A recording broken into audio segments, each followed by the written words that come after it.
Now long press gets us into overdub.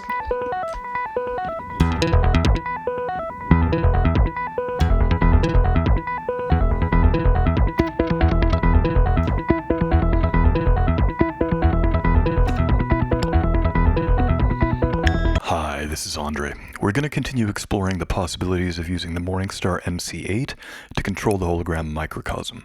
We'll look at getting functionality that's not possible through the physical microcosm interface, as well as fine-tuning certain control aspects and tailoring them for particular applications. This video is taken from the same session as the previous video where we talked about sending multiple commands with a single button press. So the music and narration here begins where that previous video left off. Alright, let's check out some other functionality. The record button at face value is pretty straightforward. You press it, it sends the CC number for record. One thing that I put in here as well is if you do a long press of record, it erases the loop. So if you press it initially, you start recording a new loop. And you could go into a new loop from scratch if you wanted to. But if you just want to erase the loop and not have anything going, if you do a long press, then that erases the phrase looper. And if we look in the editor, there's just two commands going on here.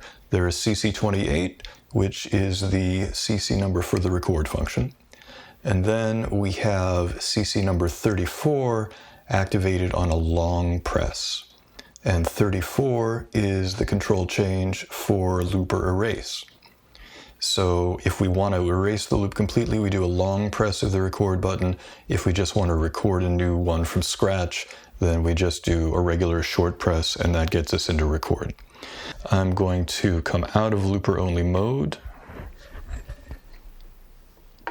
And I'm going to turn Quantize on because I want to do some stuff with the effects now. So let's set a tempo.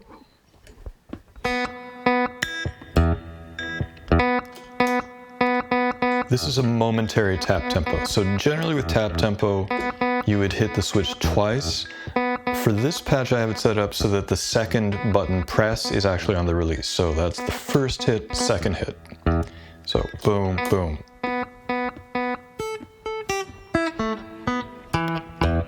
And I have that set up so that I can do really fast things if I want. One nice thing about being able to access record through MIDI is that you don't have to come up here and go into looper mode. Basically, if you turn that on, then these switches defer to the lower level. So if you're in looper mode, this becomes record, play, overdub, this becomes stop and erase. If you come out of looper mode, that becomes tap tempo, that becomes hold. But if you use MIDI, you don't have to do that. You can just hit record, and you're immediately getting the looper happening. Long press erases that. Let's talk a little bit about the play and overdub switch. This is kind of an unusual arrangement. What I've found is that if you end record with a MIDI command for overdub, then weird stuff can happen. I haven't done a ton of research to figure out exactly what happens, but I know that quantization seems a little weird and little bits of the loop seem to kind of disappear. So if you're using MIDI, the microcosm wants to have record ended with a play command. So I have this set up so that if you do a regular press of the button, it does a standard play. So let's record something new from scratch.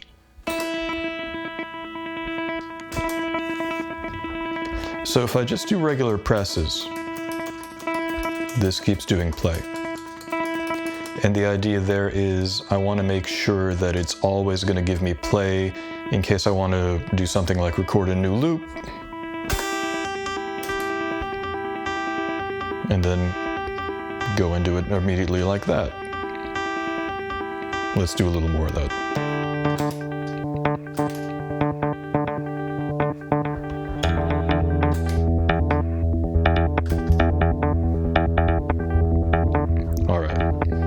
So if I want to overdub, I have this programmed in as a long press function. So a long press, that gets us into overdub. And if we call up the preset for that,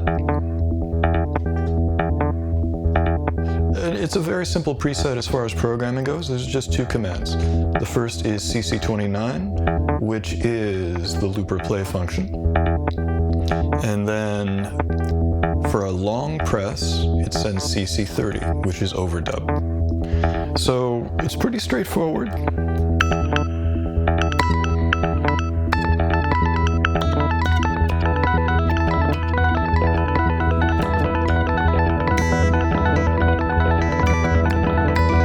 Let's say that I want to go somewhere new with this, so there we go. So now we've recorded that in. I'm going to change the patch. Let's get the 808 doom back happening. Now long press gets us into overdub.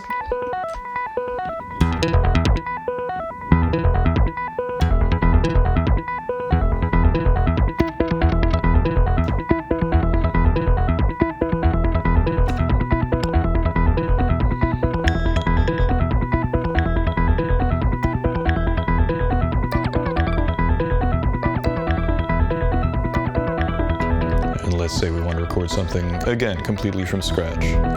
So,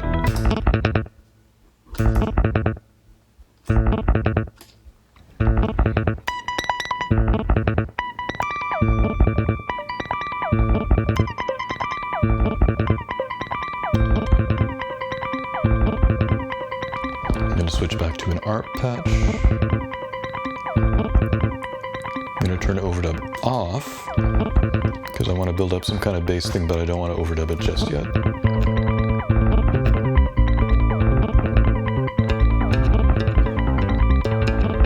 All right.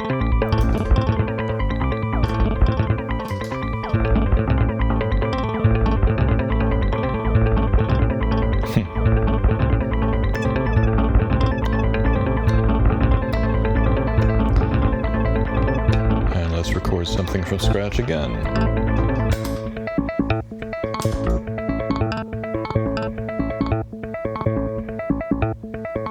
Long press gets us into overdub.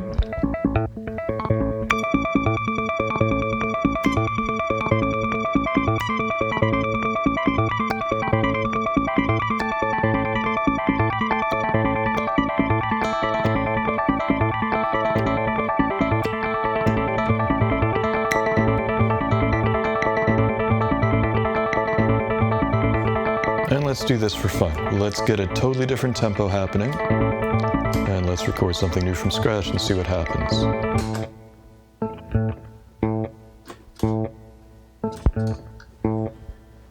Long press. I have no idea what's going to happen here.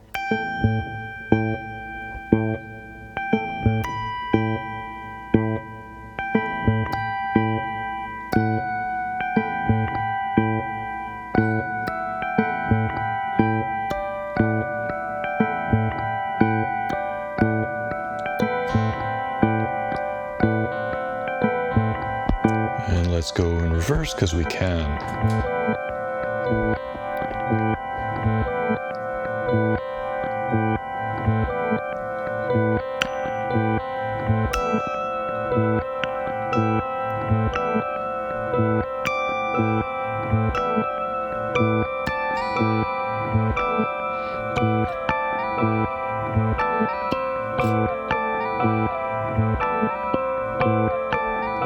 All right, come out of overdub.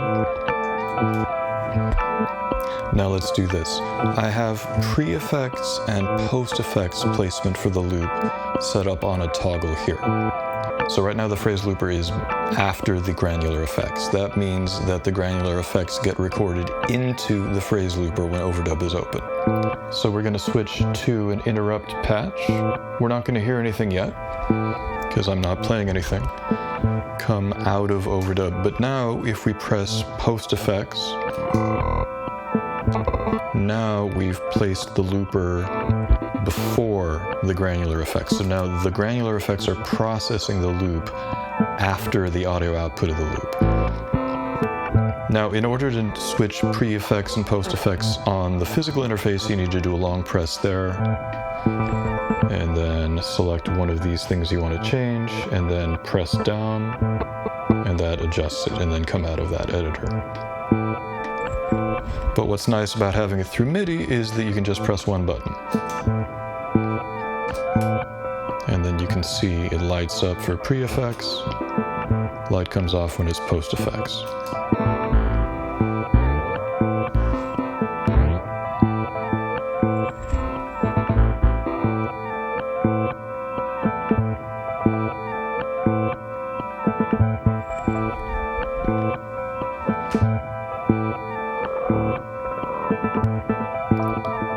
So this is pre-effects. I'm going to overdub some stuff.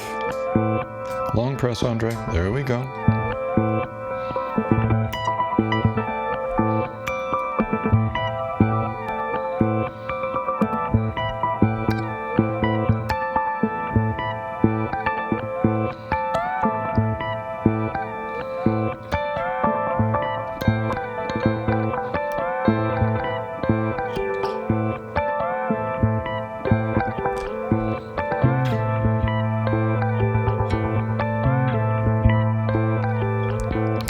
Overdub.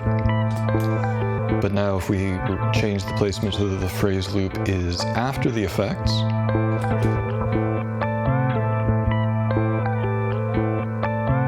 so now we've changed the placement so that the granular effects are in front of the looper. That means that we're not going to hear anything if it's just playing back.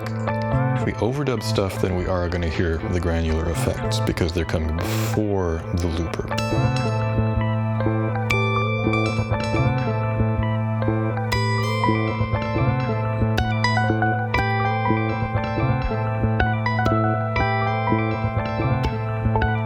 So let's switch back and forth between pre-effects and post-effects placement.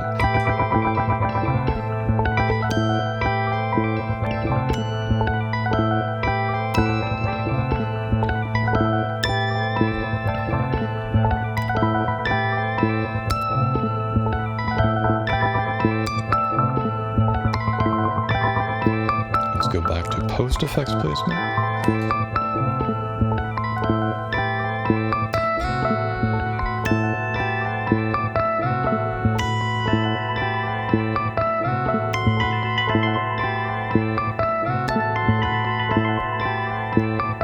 Let's reverse, because we can.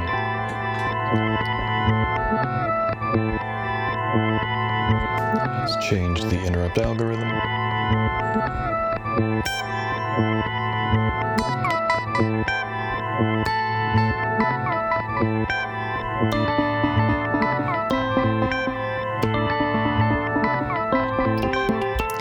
Back to pre-effects.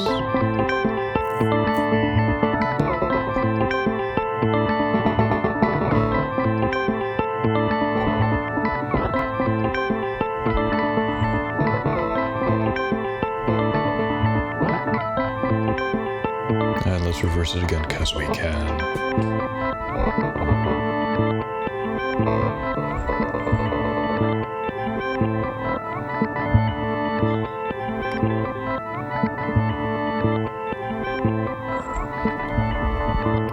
The third interrupt is a cool one to do post-looper because it has some stereoization happening.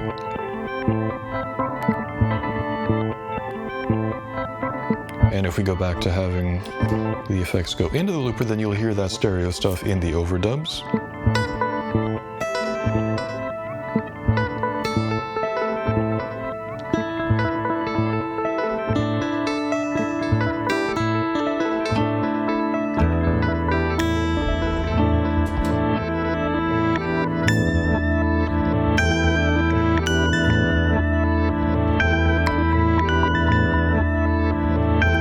Change the speed of the effect.